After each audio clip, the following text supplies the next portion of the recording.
Michael's going to tell you about his vineyard. Owner here at Les Pervenches. With my wife who's walking down there. Oh, I never see her when I come here. She goes somewhere.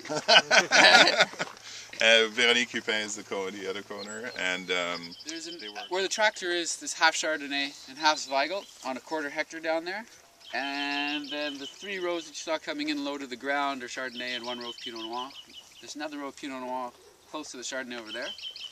In front of you here, the 4 rows that are probably looking the most vibrant are Maréchal Foch. So we have 4 rows there and 2 more over there. The block that's not pruned, that's very low, is you can't. There was that plot of Chardonnay which was already 9 years old when we bought, which is now 22 years old. So that was basically why we bought the vineyard. I mean, the Céval's great, and the Foch was there, but it was the challenge to do vinifera, and we got that block to produce really well, both in quantity and quality. So we said, well, let's keep going. We kept planting more Chardonnay. I think Chardonnay works really, really well. I'm planting some Pinot Gris this year. Just to see. There was Pinot Gris when I bought, but it was kind of full of disease and not well taken furthest away from the tower. There's a little bit of damage, and I was like, well, it's another reason why you shouldn't be planting lots of grapes, because, I mean, if you're not managing every little corner properly, well, you better manage that corner before you plant 50 more. Yet there is the other philosophy: you just plant so many vines that at the end of any year, you'll still get enough grapes to be, profitable. But I mean, that sort of makes for a vineyard that isn't tended the way we want to do it.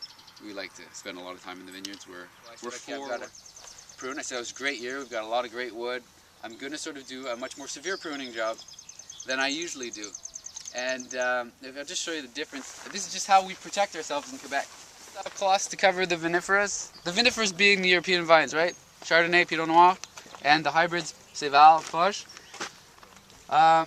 So there were 2 questions at the same time. Do we hill, and why is the Céval so low? Well, the Céval is so low because it is hilled, so the pruning has to be done where the hill was. So I'm going to do this.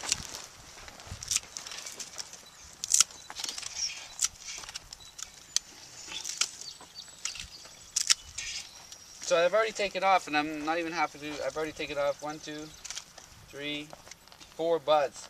These 4 buds have 8 bunches in them, 2 each. Each bunch is about 300 grams. So you can imagine the crops that I just took off there. But it just goes to show you how much we could have had it frozen, and we lost half the buds, but we'd still have enough left afterwards. So that's a bit of a thing that we do. Is sort of, my theory is, take off fruit at the last moment, whereas any other normal viticulture area, you would basically be pruning down to production level in winter, which would be kind of catastrophic here due to all the... But why do you use this?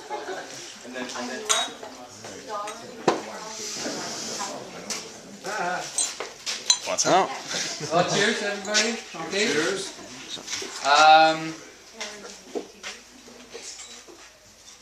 Céval Chardonnay, 2012. Really, really nice year for us. Wow, what can I say? The one was bottled 2 weeks ago, so it could be going through some sort of phase. I mean, I Well, if it is, I've seen worse phases.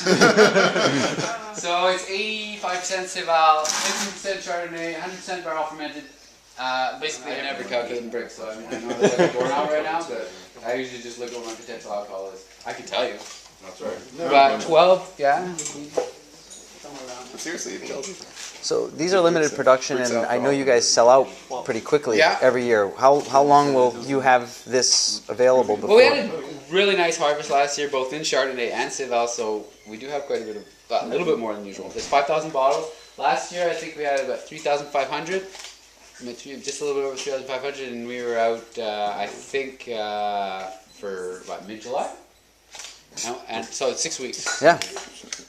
Wow. We don't use any sulfur during the aging. New oak has a huge porosity to it. So there'll be a slight oxidization to this wine that we don't have on the older barrels. That won't do anything to this because it will impart a lot of flavor to the blend. But it just gives you an idea of what our wines taste like from the old vineyard in new oak. You will notice, here with 3 other people. He would like to show us a special, section of his winery. So we will just go there and come back here after for, tasting and lunch. And also you will meet Mr.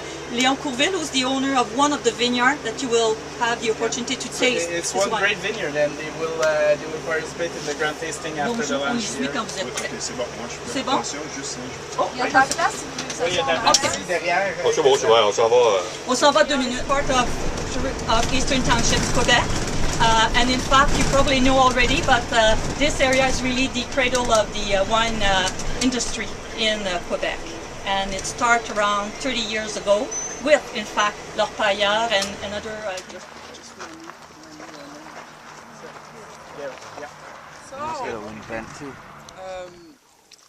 Je recommence du début, excuse-moi. À cause de nos hivers rigoureux, ah oui, on est okay. obligé de faire des tailles particulières. Ouais. Donc on a une taille courte comme ici, donc on est obligé depuis 30 ans. Because of the winter, we have to do 3 different kind of pruning. The first one, the oldest one that we are using for since 30 years, is the small one, which is this one.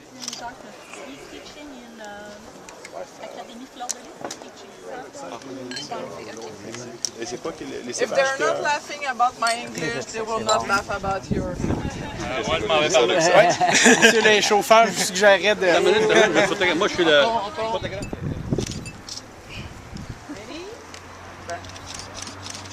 Yeah! Non? Bonjour. Qu'est-ce que c'est? C'est une viande froide qui est faite ici. C'est mûri dans nos caves. Oui, c'est Gérald qui fait ça.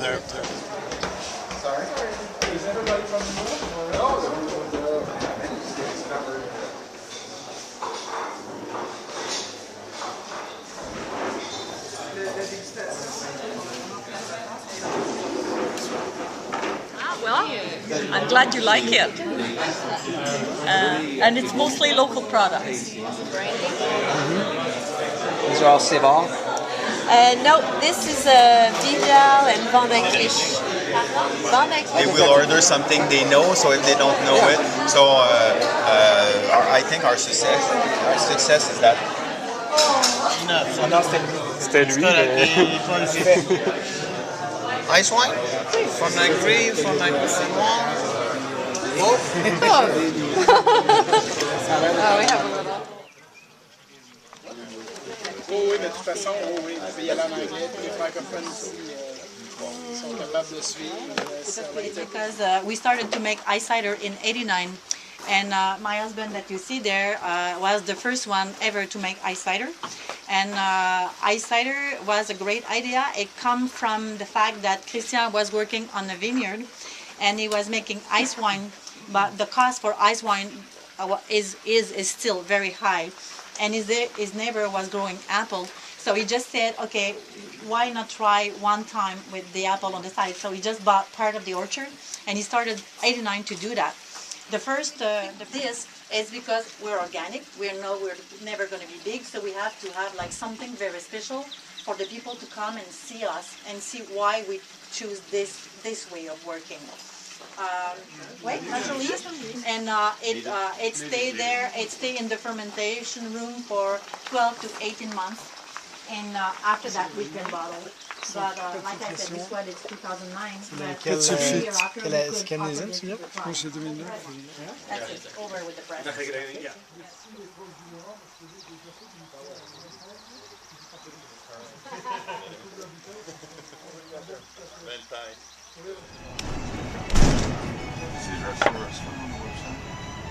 Just around 4. Yeah, miss. Food lab. Gracias, Senor. Lake Erie North Shore Cabernet. This is a wicked great lineup. I've never had Chile showing up here in Quebec at TasteCamp. Some Pays. All right, Purient Point, but this is probably the best restroom signs I've ever seen in my life.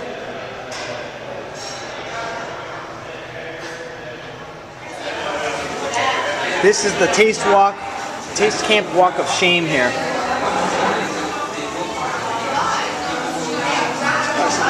What have I had here? Had that. think I've had all these. It's kind of scary. I don't think I've ever seen any of these. Wow. I don't think I've had any of these. Little sherry, little Colorado Malbec, some Baco Noir. Oh, I missed that Burgundy, damn.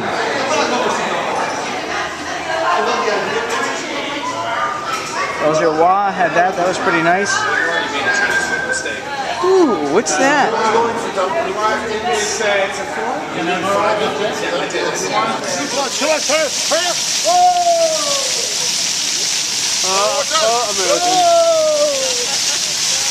He's Canadian. Let's go see this.